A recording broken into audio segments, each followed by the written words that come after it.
Shaun Haney here with RealAgriculture.com and RealAg Radio, Rural Radio 147, Sirius XM. You can hear every weekday at 4:30 Eastern on Sirius. Okay, let's talk about land values. And I've been looking forward to this report for quite some time because there's a lot happening on the macroeconomic side, plus farm profitability, pressure on the grower across the country in a number of different facets. How is that all impacting land values? Here to talk about it, of course, is JP Gervais, Chief Economist with Farm Credit Canada. JP, thanks for joining me. Hey, it's always a pleasure, Shaun. Thanks for the invite. And in this report, of course, I should have said, is the 2023 mid-year land value report. Now, across the country, up until the mid-year point, we're looking at land values up 7.7% in the first 6 months of 2023. You allude to in the report that a lot of this has to do with a lack of supply. Talk about that dynamic.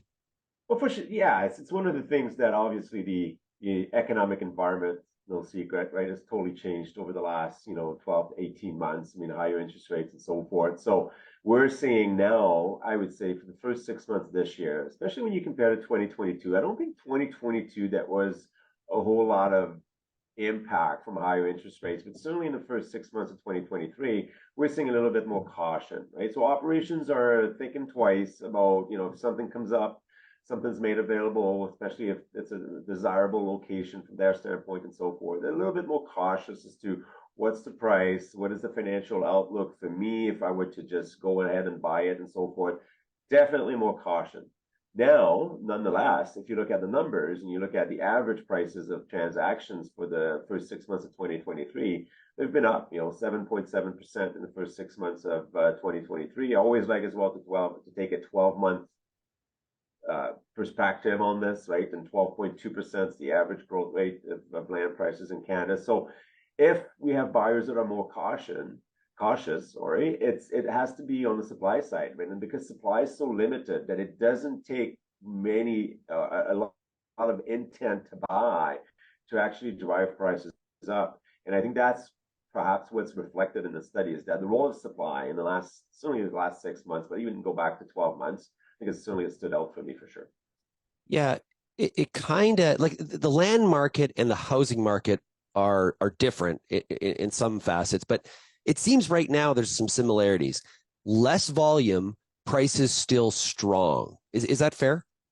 Yeah, well, yes, I like what you said. You emphasized that they're different. They're definitely different, and there are some, though, identical trends right now. I mean, if you think of the real estate market, one of the big drivers right now is the increase in population growth. So that demand has really been a big factor, and a limited supply of available housing is causing the rebound in housing prices that we've seen. But we also had a little bit of a decline at the outset of this interest rate hike cycle that we've experienced since really early 2022. So there are some differences. I would say supply is quite limited. So on the supply side, I'd say it's a bit similar. On the demand side, I would argue it's a bit different. I think the population growth in Canada that we've recorded, like the highest of the last 40 plus years, if you look at July 1st and where we were at then, I think that shows, it shows up on demand being a little bit stronger than what we're seeing for the farm economy, really.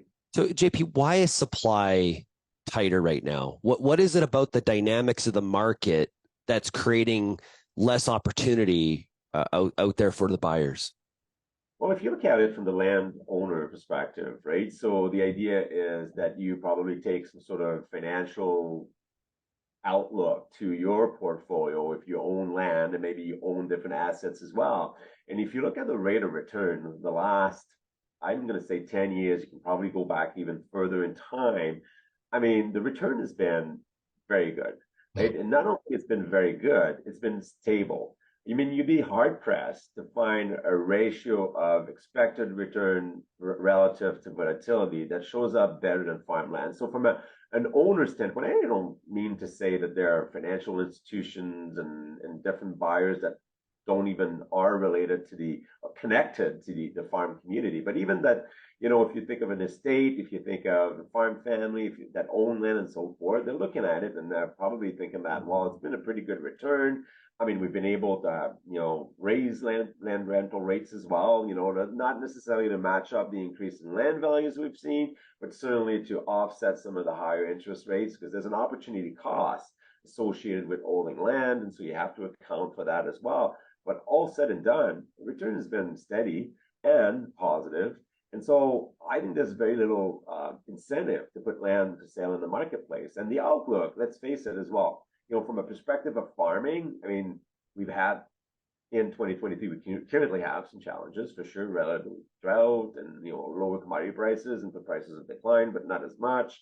So profitability is definitely lower. But the outlook long term, I mean, in my head, remains very positive. I'm very optimistic. And again, I don't need to be a cheerleader or anything like that. But I think the outlook, because of global food security concerns, even domestic food security concerns, the outlook remains positive. Yeah, stable is a good way to put it. It's almost like a guaranteed annuity in some ways.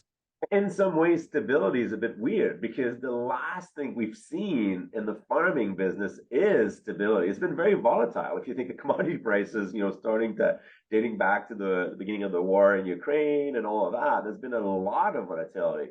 But when you look at it from the asset or a balance sheet standpoint, it's been quite steady, actually. Now, there are some provincial differences on an absolute value increase standpoint. Now, this is, you and I have chatted before about the value of the land in each of the provinces relative to the return that land can produce. So there is an efficiency, almost like sabermetrics in baseball kind of way to look at this. But on an absolute value standpoint, there is some differences. Quebec up 11.4% in the first 6 months. Ontario up 6.9%. Same kind of crop, same livestock. That's a difference.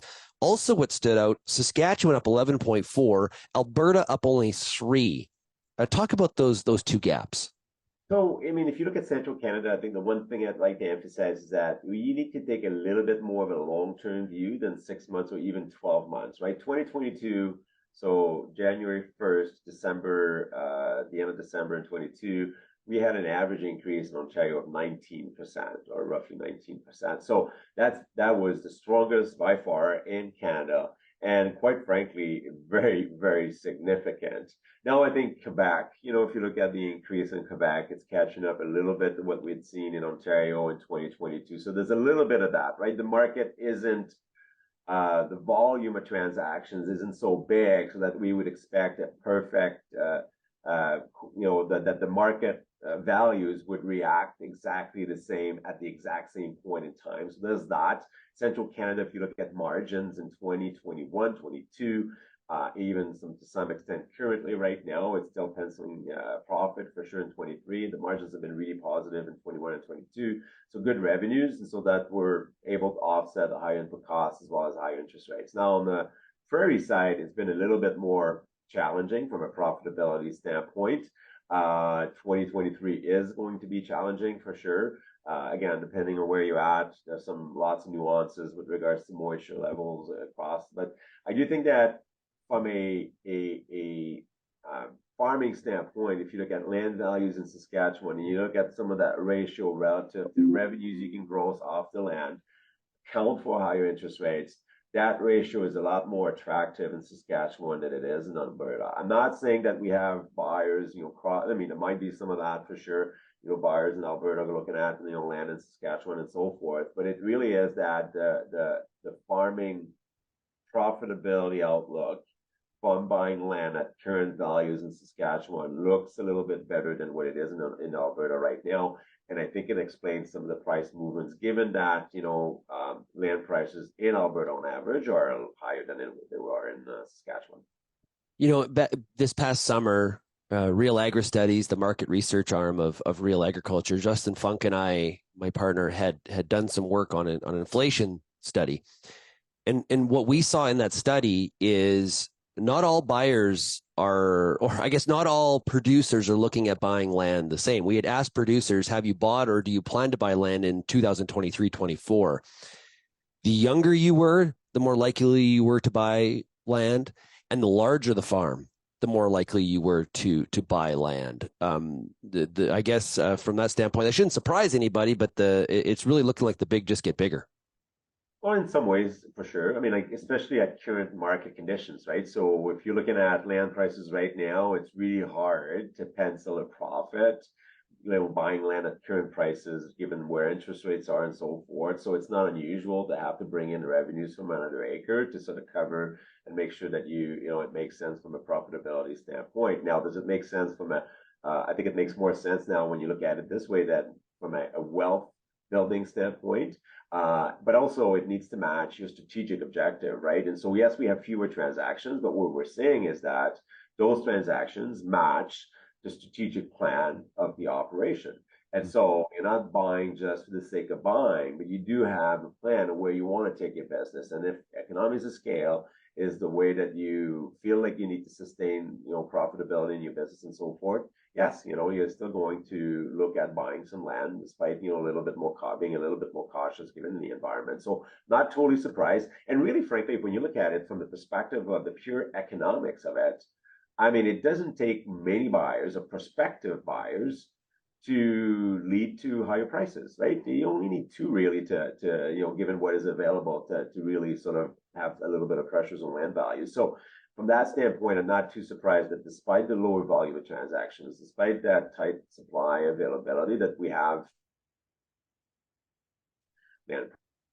Now, what a piece of data that we did get in that study that supports what you're saying about Ontario, for example, is in Ontario, 12% of the people that answered the survey said they had or intended to buy land here in 23-24, whereas we get to Western Canada, and I don't have the provincial breakdown, but just Western Canada, the number was 20%. So it's like one of those things where, boy, if it does rain in the prairies, all of a sudden your perspective on the land value versus the productivity changes. It's that lack of consistency of that rain and that productivity that creates a bit of a risk premium maybe there a little bit.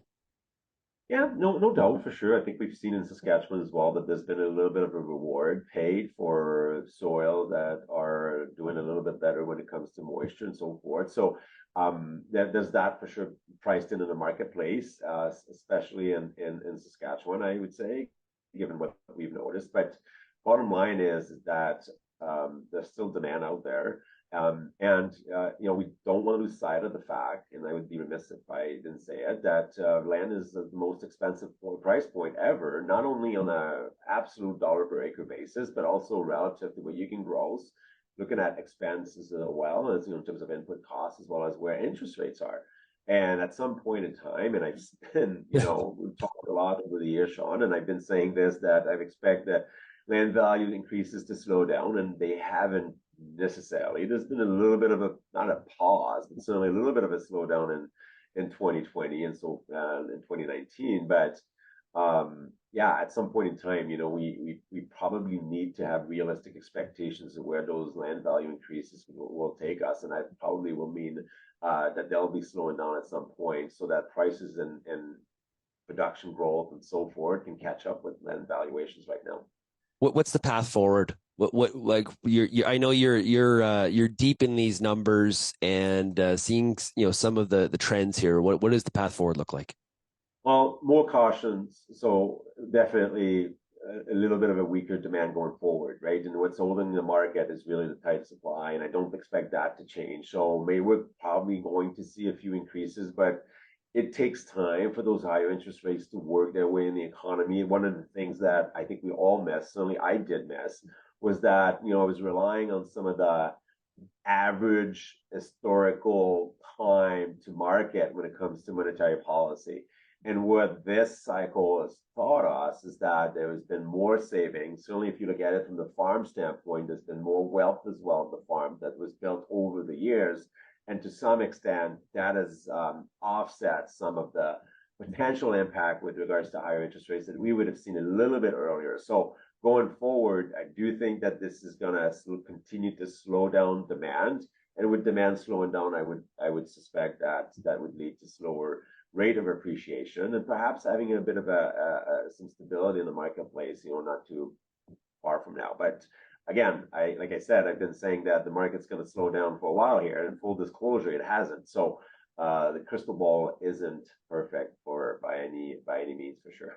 Yeah, great stuff, JP. Really appreciate you shedding some light on the 6-month report. And of course, look forward to that annual report where we can really take a look at what happened in 2023. So thanks so much, JP. Really appreciate it. Always a pleasure, Shaun. Thank you.